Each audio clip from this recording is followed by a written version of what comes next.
बिस्मिल्लाहिर्रहमानिर्रहीम। अस्सलाम वालेकुम डियर स्टूडेंट्स। आज का जो हमारा टॉपिक है वो बहुत ही इंपॉर्टेंट है। न्यूक्लिक एसिड का जो है टॉपिक हमने आज पढ़ना है और बहुत ही इंपॉर्टेंट है ये टॉपिक। यहाँ से एमसीक्यू, शॉर्ट क्वेश्चन और ये लॉन्ग वाइज भी आ जाता है। ठीक है, तो हम पढ़ते हैं न्यूक्लिक एसिड के बारे में। न्यूक्लिक एसिड बेसिकली क्या होता है? न्यूक्लिक एसिड जो है वो हेरिडिटरी मटीरियल है। एसिड बेसिकली होता क्या है? It is a polymer of nucleotides. ये क्या होता है? पॉलीमर होता है न्यूक्लियोटाइड्स का। ठीक है, nucleic acid are very important compounds in the cells. इस सेल्स के अंदर ये बहुत ही इंपॉर्टेंट जो है कंपाउंड्स हैं। They act as hereditary material के तौर पे एक्ट कर रहे होते हैं।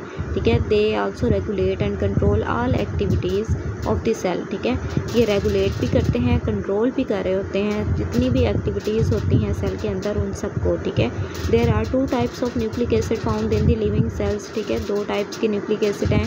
एक हमारे पास है डीऑक्सीराइबोन्यूक्लिक एसिड और सेकंड है राइबोन्यूक्लिक एसिड। ठीक है, most of the DNA is present in the nucleus.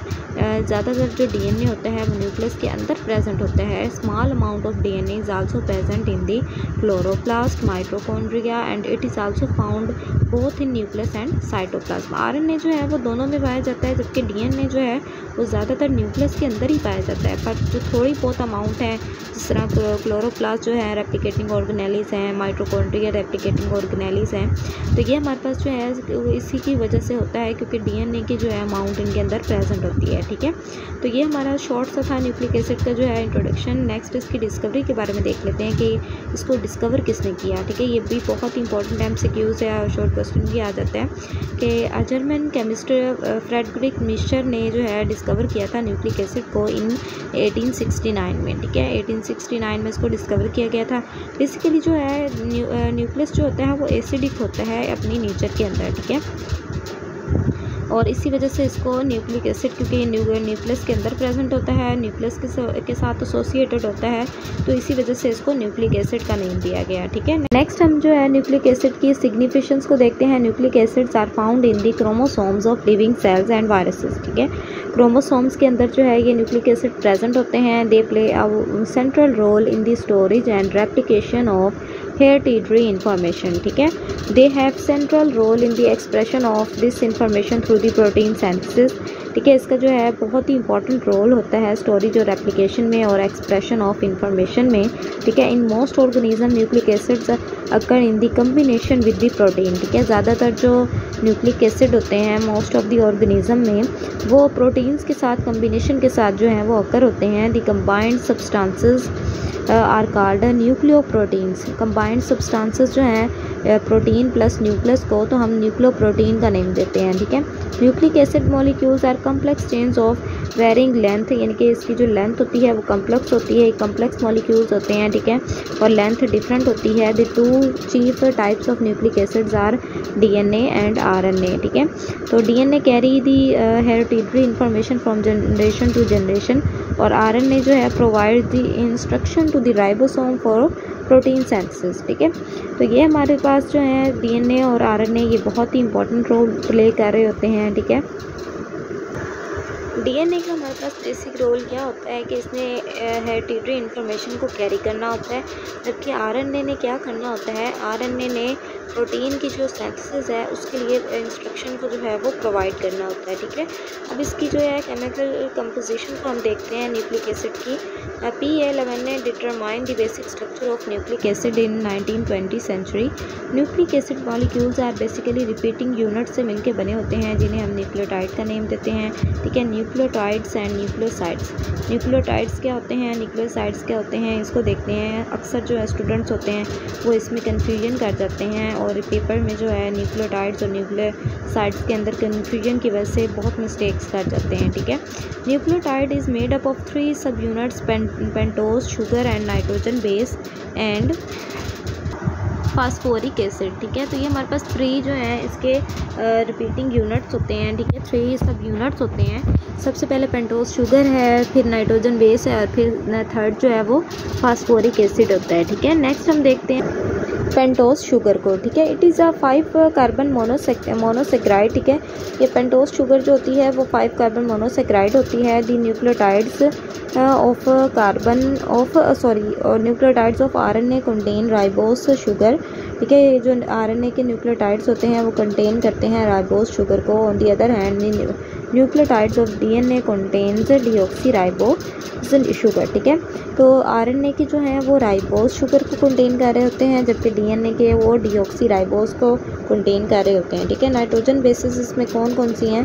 Nitrogen bases are of 2 types, इसकी 2 टाइप्स होती हैं, ठीक है। फर्स्ट जो है वो पायरिमिडिन्स हैं, ठीक है। They are composed of single ring and they are cytosine, thymine and uracil. टूअर रिंग्स को देखते हैं, these are composed of double rings, इनके डबल रिंग होते हैं, these are adenine and guanine, ठीक है। तो फास्फोरिक एसिड, ठीक है, H3PO4, it has the ability to form ester linkage with the OH group of pentose sugar, ठीक है। ये जो है इसके पास एबिलिटी होती है कि एस्टर लिंकेज बनाने की with the OH group of pentose sugar. हमने न्यूक्लियोटाइड्स को देखा, न्यूक्लियोटाइड्स के 3 सब यूनिट्स को देखा कि हमारे पास 3 सब यूनिट्स हैं, जो कि फर्स्ट पेंटोज शुगर है, नाइट्रोजन बेसिस हैं और फास्फोरिक एसिड है। तो इस न्यूक्लियोटाइड्स के अंदर 3 यूनिट्स जो हैं आपने हमेशा याद रखने हैं, कंफ्यूजन नहीं करनी। अब जो the nitrogen base is attached to the carbon 1 of the pentose sugar in the typical nucleotide. The phosphoric acid is attached with the carbon 3 of the pentose sugar, ठीक है। नाइट्रोजन बेस जो है वो कहाँ अटैच होती है? Carbon 1 of the pentose sugar में, जबकि फास्फोरिक एसिड जो है वो कार्बन 3 पर जो है वो अटैच होता है, ठीक है। इसका जो स्ट्रक्चर है वो मैं आपको इमेज के ज़रिए जो है दिखा दूँगी कि फर्स्ट जो है हमारे पास पेंटोज शुगर है, फिर नाइट्रोजनस बेसेस आ जाती हैं, फिर हमारे पास फास्फोरिक एसिड है, ठीक है।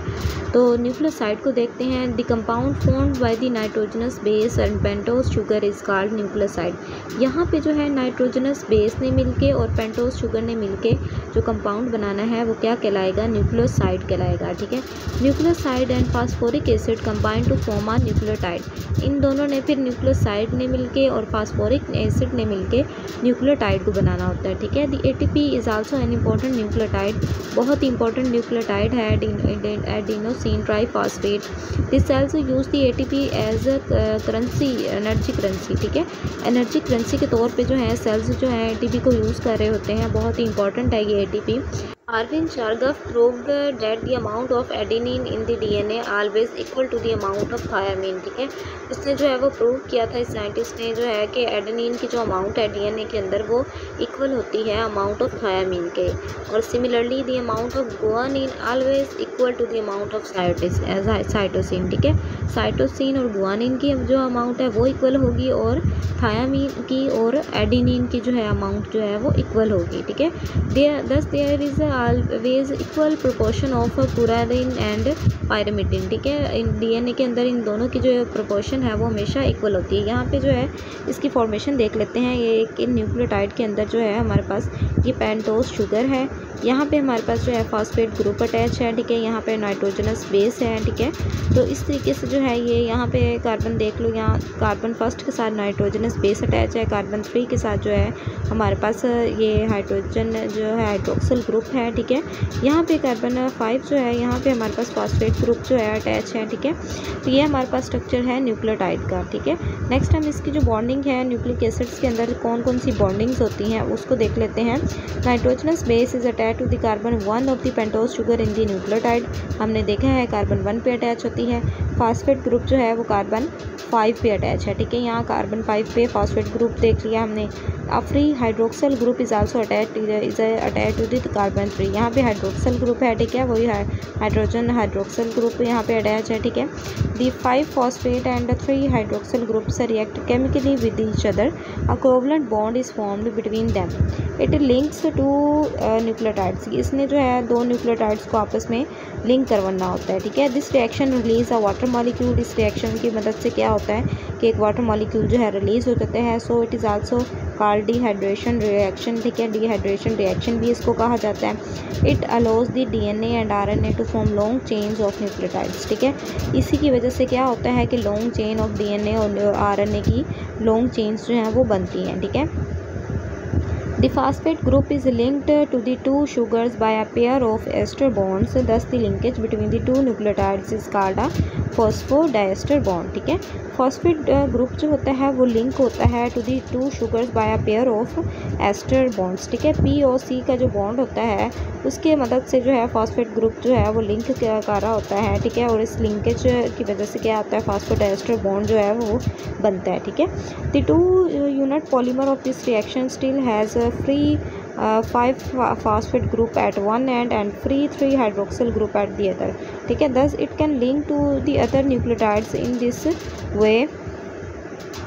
Many thousands of nucleotides join together in long chains. हमारे पास जो जो फॉस्फेट ग्रुप है और थ्री जो हाइड्रोक्सिल ग्रुप है, इन्हीं की वजह से क्या होता है कि थाउजेंड ऑफ न्यूक्लियोटाइड्स जो हैं वो आपस में ज्वाइन करते हैं और लॉन्ग चेन्स बनाते हैं, ठीक है। लीनियर स्ट्रैंड्स ऑफ डीएनए और RNA always have a free 5 phosphate group at one end and 3 hydroxyl group at other end। तो ये हमारे पास लास्ट उसमें लाइन में लास्ट पॉइंट में जो है वो रिपीट हो गई है, ठीक है। तो होप सो आपको न्यूक्लिक एसिड की जो है अच्छी तरीके से समझ आई होगी। हमारे चैनल को ज़रूर सब्सक्राइब कर दें ताकि आपको इस तरह की इन्फॉर्मेटिव वीडियोज़ जो है वो मिलती रहे। डीएनए और आरएनए की जो वीडियो है, ठीक है, वीडियो लेक्चर जो है वो लिंक डिस्क्रिप्शन में दे दिए गए हैं, आप उनको देख लीजिएगा। Thank you so much for your support. अल्लाह हाफिज़।